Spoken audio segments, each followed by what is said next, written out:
Bismillahirrahmanirrahim. Assalamu alaikum students. Welcome to online classes by Slim School Robotics. Today we are going to start our lecture with chapter number 6. बड़ी आज हमें chapter number 6 start करना है maths का, और हमारा chapter 5 जो है वो एंड हो गया है। आई होप आपको समझ आ गई होगी और आपने इसको नीट नोटबुक से भी नोट राइट डाउन कर लिया होगा।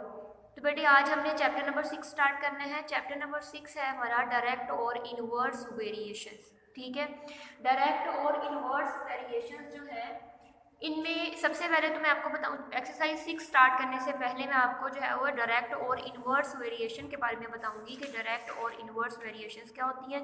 तो बेटे आपने डायरेक्ट और इनवर्स वेरिएशंस जो है वो पेज नंबर 72 और पेज नंबर 72 और 76 पे जो है वो इसकी डेफिनेशन दी हुई है डायरेक्ट वेरिएशंस की और जो है वो इनवर्स वेरिएशन की। डायरेक्ट वेरिएशन बेटे क्या होती है? ये वो वेरिएशन है जिसमें अगर एक चीज़ इंक्रीज हो रही है तो उसके साथ दूसरी चीज़ जो है वो भी इंक्रीज होगी।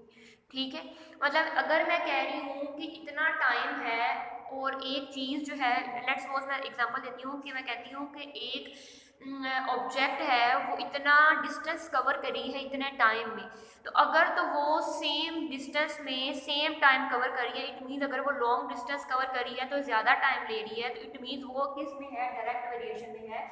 और डिस्टेंस और टाइम जो है वो हमेशा डायरेक्ट वेरिएशंस में ही होती है, क्योंकि हमें ये तो ऑब्वियस है, कॉमन सेंस है कि कोई चीज़ जो है वो जितना डिस्टेंस कवर करेगी वो उतना ही टाइम लेगी।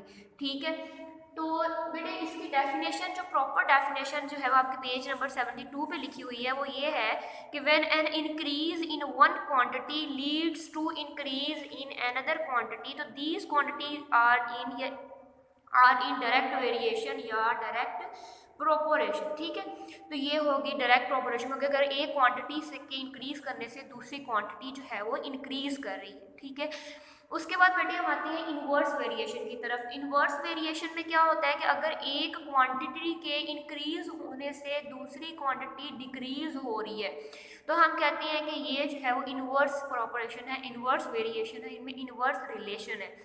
इट मीन्स कि अगर मैं कह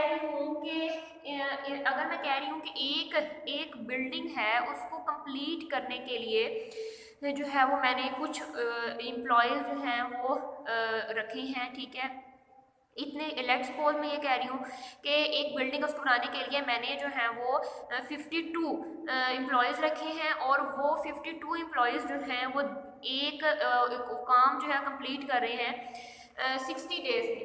ठीक है, 60 डेज में कर रहे हैं। तो अगर मैं एम्प्लॉयज़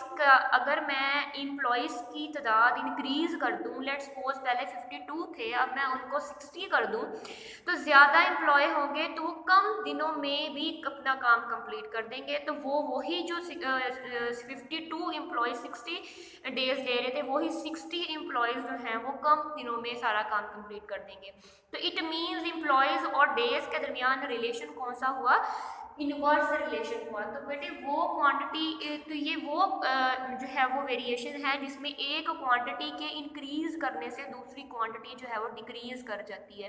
तो पेज नंबर 76 पे जो है इसकी डेफिनेशन लिखी हुई है प्रॉपर कि when an increase in one quantity leads to corresponding decrease in other quantity, तो then the two quantities are said to be in inverse relation, inverse variation.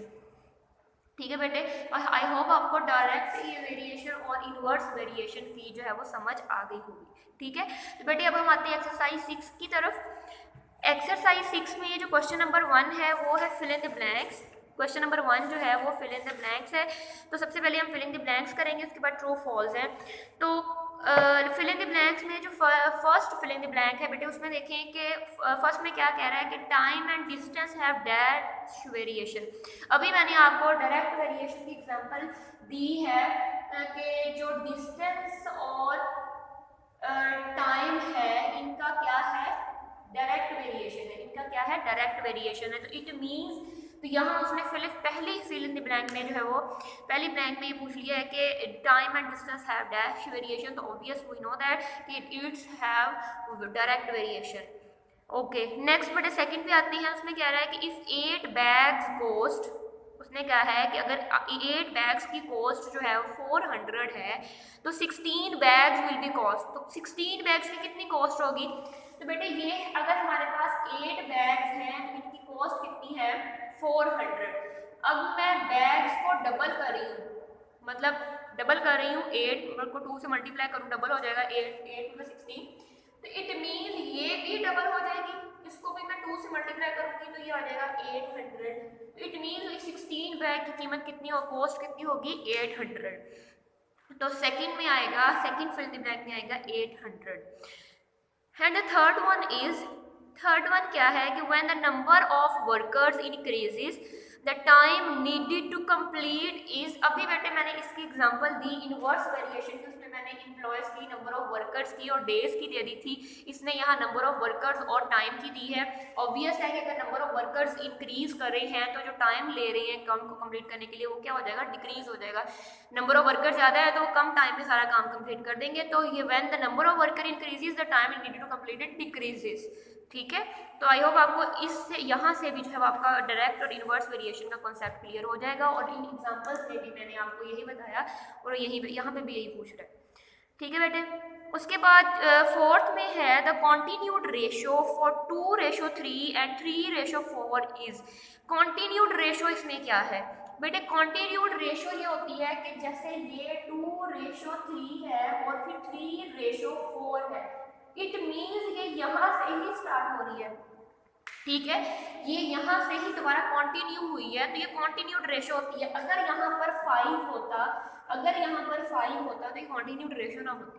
ठीक है, तो 2:3 और यहाँ पे उसने 3 लिखा है, 3:4 मीन्स यहीं से कंटिन्यूड हो रही है, तो इसको तो यहीं से कंटिन्यू हो रही है। अगर इसको मैं एक रेशो में लिखना चाहूँ तो बेटे मैं क्या लिखूंगी, इसको मैं क्या कंटिन्यूड रेशो में कंप्लीट कैसे लिखूंगी, इसको मैं 2:3:4, तो मैं इसको ऐसे लिखूंगी। ठीक है, तो यहाँ पर क्या लिखेंगे 2:3:4, तो ऐसे हम इसको कॉन्टिन्यूड रेशो में लिखेंगे। ठीक है, हम क्वेश्चन करेंगे, आपको वहाँ पे भी समझ इसके कॉन्सेप्ट क्लियर हो जाएगा। उसके बाद है बेटे distance is the product of, distance ये फॉर्मूला याद करना है आपने। डिस्टेंस का फॉर्मूला ये नेक्स्ट हाई क्लासेस में जो है वो मोस्टली यूज होता है, लेकिन उन्होंने आपका भी कॉन्सेप्ट दे दिया। तो डिस्टेंस का फॉर्मूला बेटे होता है VP, V for speed and T for time. ठीक है, तो डिस्टेंस का ये फॉर्मूला होता है D=VT। इसको प्रूव करोगे आप नेक्स्ट बड़ी क्लासेस में प्रूव करोगे, तो D=VT, V for speed and T for time. तो distance is the product of speed and time, एक फिलिंग द ब्लैंक में आएगा स्पीड एंड सेकंड में आएगा टाइम। ठीक है बेटे, तो इट्स ऑल अबाउट जो है question number 1 the filling the blank. ठीक है, तो इंशाल्लाह नेक्स्ट लेक्चर में जो है वो हम इसकी नेक्स्ट क्वेश्चंस करेंगे, क्वेश्चन नंबर 2, 3 करेंगे। If you have any confusion in direct variation and inverse variation then you can ask me, इंशाल्लाह आई क्लियर इट। तो देन नेक्स्ट लेक्चर में मिलेंगे नेक्स्ट क्वेश्चन के साथ। ठीक है बेटे, अल्लाह, तब तक के लिए अल्लाह हाफिज़, थैंक यू सो मच।